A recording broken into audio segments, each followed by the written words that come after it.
the Independence Day ceremony, the man commanded that everybody, that people should get out of their houses and go and clean their streets and all the corners in order to stop the spreading of cholera. He didn't stop there. He himself came out, Mr. President himself. He got on the streets, cleaning up the streets. My eyes got big when I saw that video. When we nominated Dr. Magufuli to be our candidate, we knew the style, the type of leadership that he represents. We needed, his style and his way of doing things.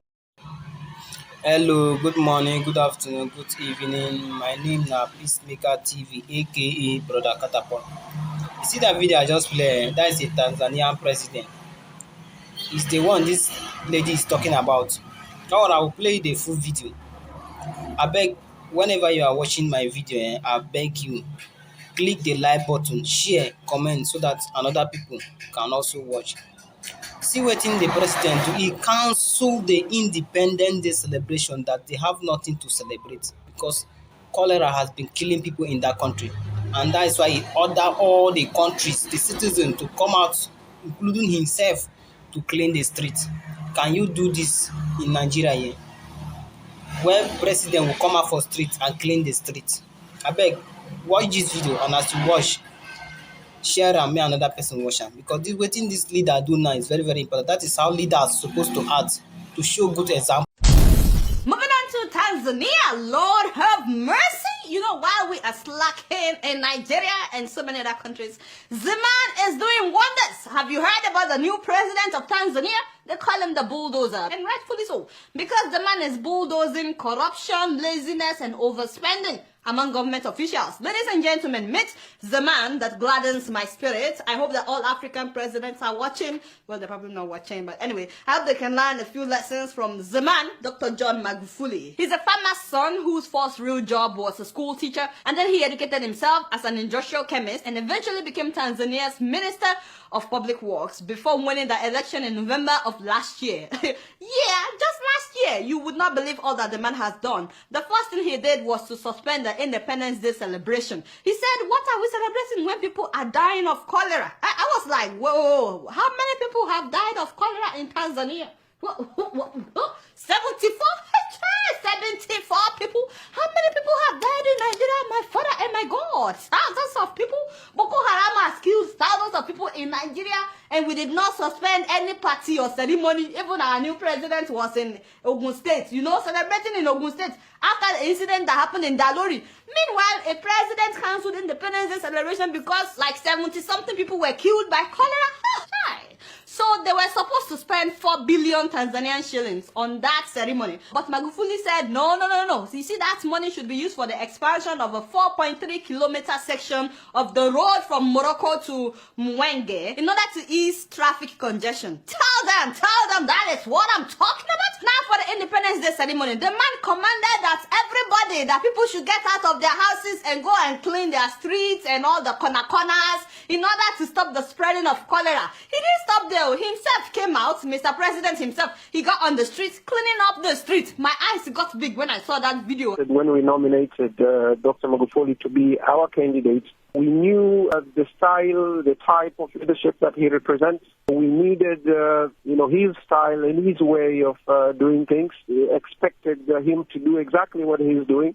When some Nigerian officials, even those that are not even presidents, they are not president, when they will be feeling pompous, because of what he did, his own officials also got on the streets, cleaning up the streets. Imagine what will happen the day we see Oga Saraki with a broom, or Oga Dino Melaye, or Senator Ben Bruce. That man's very, very loud on Twitter. Anyway, the man banned all foreign travels by public officials, public servants, except when it is essential travel, and they must get permission from him or from the chief secretary. In fact, on the 21st of November of last year, a group of 50 officials were going on a tour of Commonwealth countries. The president cut down the list from 50 people to 4 people, and he saved the government 600 million Tanzanian shillings. Recently, during the Commonwealth conference that President Uhuru Kenyatta attended alongside other senior government officials, his Tanzanian counterpart slashed the size of delegation to the conference from 55 to just 4. thereby saving millions of shillings. Money they would have spent on tickets, accommodation, and per diem, no more traveling abroad for all these officials. He said, well, the high commissioners and the ambassadors and the embassies abroad should be representing Tanzania when they are invited. Which makes a lot of sense. Why are they abroad if we also have to be going abroad, No more first class and business class travels for all officials except Mr. President, the Vice President, and the Prime Minister. Only 3 people. No more business class flying. That means they have to fly economy. Oh my God! Oh my God! Oh my God! Oh my God! Some of them will collapse.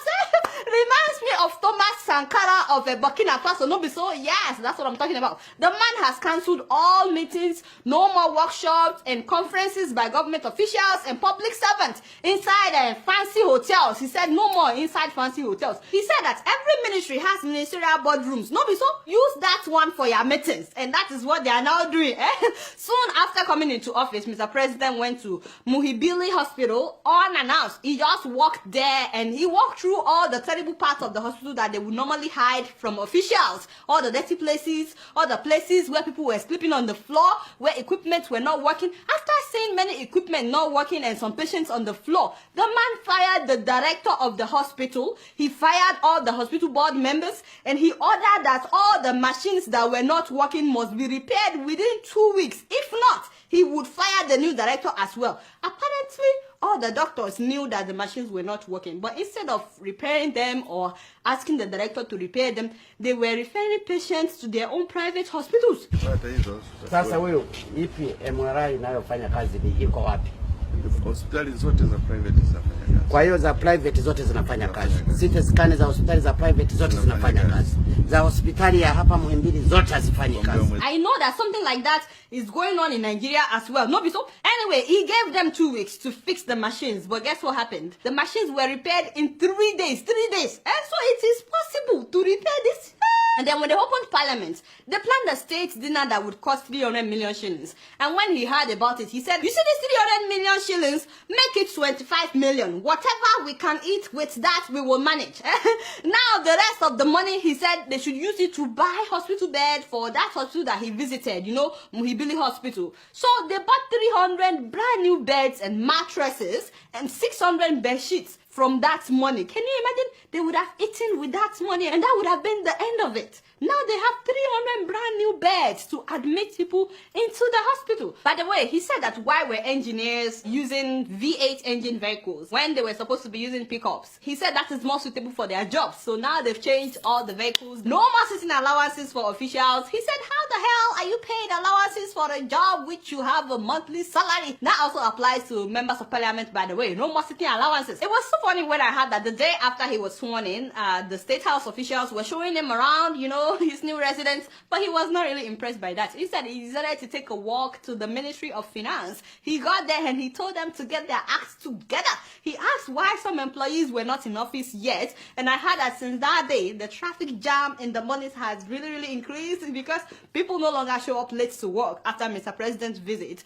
Now he ordered that no more tax exemptions for the big people. Everybody must pay taxes, including the big people. The other day, when he was going to officially open parliament, instead of him to fly the 600 kilometers, the man decided to drive. He drove the whole 600 kilometers from that to Dodoma. He has reduced his own convoy. He even reduced the presidential delegation that travels with him. He surprised everybody when he chose a female vice president. All the big boys were shocked. They were like, what? It's a new day in Tanzania. And then he chose a prime minister that nobody has heard about. They said that this guy has a reputation for hard work and no corruption. All the big guys that thought that they would be prime minister are still in shock, by the way. So after his visit to the Ministry of Finance and that hospital without announcing, all the other ministries have fastened their belts. Everybody is now hardworking, including a sector that people consider very corrupt. That is the port, where people normally pay bribe to get their stuff. I heard that it has suddenly become the most efficient place. No loads are missing, things are done quickly, and you cannot get your container